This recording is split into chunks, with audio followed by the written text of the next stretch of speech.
ಮಾನವ ಕಳ್ಳ ಸಾಗಣೆ ಎಂದರೆ ಲಾಭಕ್ಕಾಗಿ ಶೋಷಿಸುವ ಉದ್ದೇಶದಿಂದ ಬಲವಂತ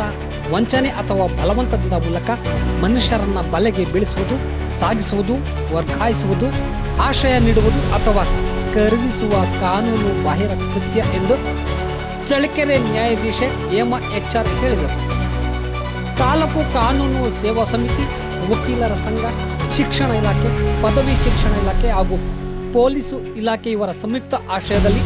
ನಗರದ ಸರ್ಕಾರಿ PUC ಕಾಲೇಜಿನಲ್ಲಿ ಇಂದು ನಡೆದ ವಿಶ್ವ ಮಾನವ ಕಳ್ಳ ಸಾಗಣೆ ವಿರೋಧಿ ದಿನಾಚರಣೆ ಮತ್ತು ಕಾನೂನು ಅರಿವು ಕಾರ್ಯಕ್ರಮದ ಉದ್ಘಾಟನೆಯನ್ನು ನೆರವೇರಿಸಿ ಅವರು ಮಾತನಾಡಿದರು.